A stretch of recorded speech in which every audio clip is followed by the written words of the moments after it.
નમસ્કાર વિદ્યાર્થી મિત્રો, જો તમે સ્પર્ધાત્મક પરીક્ષાની તૈયારી કરો છો તો આ વિડીયો તમારા માટે ખૂબ જ મહત્ત્વનો છે. આજે આપણે કરંટ અફેર્સ અને દિન વિશેષના ટોપ MCQ પ્રશ્નો જોઈશું. દરેક પ્રશ્નનો જવાબ કમેન્ટમાં આપજો અને વિડીયો અંત સુધી જોવાનું ભૂલશો નહીં. તો ચાલો શરૂ કરીએ આજનો પહેલો પ્રશ્ન કે વર્ષ 2019માં કયા દિવસે ભારતીય વાયુસેનાએ પાકિસ્તાનના બાલાકોટમાં એર સ્ટ્રાઇક કરી હતી? 14 ફેબ્રુઆરી, 26 ફેબ્રુઆરી, 15 ઓગસ્ટ કે 26 જાન્યુઆરી? તો આપણો જવાબ રહેશે ઓપ્શન બી, 26 ફેબ્રુઆરી. વર્ષ 2019માં 26 ફેબ્રુઆરીએ ભારતીય વાયુસેનાએ પાકિસ્તાનના બાલાકોટમાં એર સ્ટ્રાઇક કરી હતી. બાલાકોટ એર સ્ટ્રાઇકમાં જૈશ-એ-મોહમ્મદના આતંકી ઠેકાણાનો સફાયો કરવામાં આવ્યો હતો. જોઈએ નેક્સ્ટ. ગુજરાતી સાહિત્યના કયા દિગ્ગજ કવિ અને સુધારકનું અવસાન 26 ફેબ્રુઆરી 1886ના રોજ થયું હતું? ઝવેરચંદ મેઘાણી, ઉમાશંકર જોશી, કવિ નર્મદ કે નરસિંહ મહેતા? તો આપણો જવાબ રહેશે ઓપ્શન સી, કવિ નર્મદ. કવિ નર્મદને અર્વાચીન ગુજરાતી સાહિત્યના પિતા માનવામાં આવે છે અને તેમનું મૃત્યુ 26 ફેબ્રુઆરી 1886ના રોજ થયું હતું. જોઈએ આગળનો પ્રશ્ન કે 26 ફેબ્રુઆરીના રોજ કયા પ્રખર ક્રાંતિકારી અને સ્વતંત્રતા સેનાનીની પુણ્યતિથિ મનાવવામાં આવે છે? ભગતસિંહ, વીર સાવરકર, સુભાષચંદ્ર બોઝ કે સરદાર પટેલ? તો આપણો જવાબ રહેશે ઓપ્શન બી, વીર સાવરકર. વીર સાવરકરનું પૂરું નામ છે વિનાયક દામોદર સાવરકર. તો આ વિનાયક દામોદર સાવરકરનું અવસાન 26 ફેબ્રુઆરી 1966ના રોજ થયું હતું અને તેમની પુણ્યતિથિ 26 ફેબ્રુઆરીની રોજ મનાવવામાં આવે છે. જોઈએ આગળનો પ્રશ્ન. વર્ષ 1411માં અમદાવાદ શહેરનો પાયો કયા શાસક દ્વારા નાખવામાં આવ્યો હતો? મોહમ્મદ બેગડો, અહમદ શાહ બાદશાહ, મુઝફ્ફર શાહ કે સિદ્ધરાજ જયસિંહ? તો આપણો જવાબ રહેશે ઓપ્શન બી, અહમદ શાહ બાદશાહ. વર્ષ 1411માં અમદાવાદ શહેરનો પાયો અહમદ શાહ બાદશાહે નાખ્યો હતો. તો 26 ફેબ્રુઆરી 1411ના રોજ સાબરમતી નદીના કિનારે અમદાવાદની સ્થાપના થઈ હતી અને તેનો પાયો અહમદ શાહ બાદશાહે નાખ્યો હતો. જોઈએ આગળનો પ્રશ્ન કે ભારતના પ્રથમ મહિલા ડૉક્ટર કોણ હતા જેમનો જન્મ 26 ફેબ્રુઆરીની આસપાસના દિવસોમાં મહત્ત્વ ધરાવે છે? સરોજની નાયડુ, કસ્તુરબા ગાંધી, આનંદીબાઈ જોશી કે વિજયાલક્ષ્મી પંડિત? તો આપણો જવાબ રહેશે ઓપ્શન સી, આનંદીબાઈ જોશી. ભારતના પ્રથમ મહિલા ડૉક્ટર કોણ હતા? આનંદીબાઈ જોશી, અને જેમનો જન્મ 26 ફેબ્રુઆરીની આસપાસના દિવસોમાં મહત્ત્વ ધરાવે છે તેવા આનંદીબેન જોશી.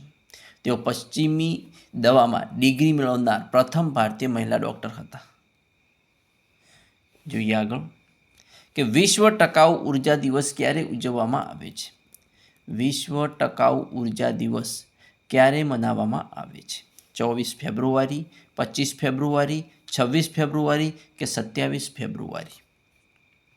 તો આપણો જવાબ રહેશે ઓપ્શન સી, 26 ફેબ્રુઆરીના રોજ વિશ્વ ટકાઉ ઉર્જા દિવસ ઉજવવામાં આવે છે. નેક્સ્ટ કે ભારત અને જાપાન વચ્ચે યોજાયેલ સૈન્ય અભ્યાસનું નામ શું છે? યુદ્ધ અભ્યાસ, ધર્મ ગાર્ડિયન, સુરક્ષા અભ્યાસ કે શક્તિ અભ્યાસ? તો આપણો જવાબ રહેશે ઓપ્શન બી, ધર્મ ગાર્ડિયન. ભારત અને જાપાન વચ્ચે યોજાયેલ સૈન્ય અભ્યાસનું નામ શું છે? તો ધર્મ ગાર્ડિયન. નેક્સ્ટ કે ઉત્તર પ્રદેશ સરકારે કઈ નવી યોજના શરૂ કરી છે? સ્માર્ટ સિટી યોજના, ડિજિટલ ગામ યોજના, કૃષિ યોજના કે શિક્ષણ યોજના? તો આપણો જવાબ છે ઓપ્શન બી, ડિજિટલ ગામ યોજના. ઉત્તર પ્રદેશ સરકારે ડિજિટલ ગામ યોજના શરૂ કરી છે. નેક્સ્ટ કે રાષ્ટ્રીય વિજ્ઞાન દિવસ ક્યારે ઉજવાય છે? 26 ફેબ્રુઆરી, 27 ફેબ્રુઆરી, 28 ફેબ્રુઆરી કે 1 માર્ચ? આપણો જવાબ રહેશે ઓપ્શન સી, 28 ફેબ્રુઆરીના રોજ રાષ્ટ્રીય વિજ્ઞાન દિવસ ઉજવવામાં આવે છે. જોઈએ આગળ કે ભારતના રાષ્ટ્રપતિ કોણ છે? નરેન્દ્ર મોદી, દ્રૌપદી મુર્મુ, અમિત શાહ કે રાજનાથ સિંહ? તો આપણો જવાબ રહેશે ઓપ્શન બી, દ્રૌપદી મુર્મુ. મિત્રો, આમાંથી બીજો પણ પ્રશ્ન બની શકે કે ભારતના રાષ્ટ્રપતિ દ્રૌપદી મુર્મુ એ કેટલામાં રાષ્ટ્રપતિ છે? તો આપણો જવાબ રહેશે દ્રૌપદી મુર્મુ એ ભારતના 15મા રાષ્ટ્રપતિ છે.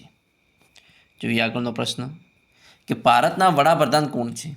અમિત શાહ, નરેન્દ્ર મોદી, રાજનાથસિંહ કે નીતિન ગડકરી? તો જવાબ છે option B, Narendra Modi. Next કે ભારતનું પ્રથમ માનવ મિશન ગગનયાન કઈ સંસ્થા દ્વારા લોન્ચ કરવામાં આવશે? નાસા, ઇસરો, DRDO કે સ્પેસ? ભારતનું પ્રથમ માનવ મિશન ગગનયાન કઈ સંસ્થા દ્વારા લોન્ચ કરવામાં આવશે? તો જવાબ છે ઓપ્શન બી, ઇસરો દ્વારા લોન્ચ કરવામાં આવશે. નેક્સ્ટ કે પાકિસ્તાનના બાલાકોટમાં ભારતીય વાયુસેનાએ કરેલી એર સ્ટ્રાઇકનું કોડ નેમ શું હતું?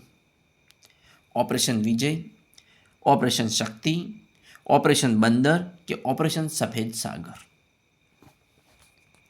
તો આપણો જવાબ છે ઓપ્શન સી, ઓપરેશન બંદર. પાકિસ્તાનના બાલાકોટમાં ભારતીય વાયુસેનાએ કરેલી એર સ્ટ્રાઇકનું કોડ નેમ હતું ઓપરેશન બંદર. નેક્સ્ટ કે ભારત ટેક્સ્ટ 2024 જે વિશ્વનું સૌથી મોટું ટેક્સટાઇલ પ્રદર્શન છે તેનું આયોજન કયા શહેરમાં કરવામાં આવ્યું? અમદાવાદ, મુંબઈ, નવી દિલ્હી કે સુરત? મિત્રો આપણો જવાબ રહેશે ઓપ્શન સી, નવી દિલ્હી. ભારત ટેક્સ્ટ 2024 જે વિશ્વનું સૌથી મોટું ટેક્સટાઇલ પ્રદર્શન છે તેનું આયોજન નવી દિલ્હી ખાતે કરવામાં આવ્યું હતું. આગળ જોઈએ કે તાજેતરમાં ચર્ચામાં રહેલ ખેલ મહાકુંભ એ કયા રાજ્યનો મુખ્ય રમતગમત ઉત્સવ છે? રાજસ્થાન, પંજાબ, ગુજરાત કે મહારાષ્ટ્ર? તો આપણો જવાબ છે ઓપ્શન સી, ગુજરાત. તાજેતરમાં ચર્ચામાં રહેલ ખેલ મહાકુંભ એ ગુજરાત રાજ્યનો મુખ્ય રમતગમત ઉત્સવ છે. જોઈએ આગળ કે વીર સાવરકરે કઈ ગુપ્ત ક્રાંતિકારી સંસ્થાની સ્થાપના કરી હતી? અનુશીલન સમિતિ, અભિનવ ભારત સોસાયટી, ગદર પાર્ટી કે આઝાદ હિન્દ ફોજ? તો આપણો જવાબ રહેશે ઓપ્શન બી, અભિનવ ભારત સોસાયટી.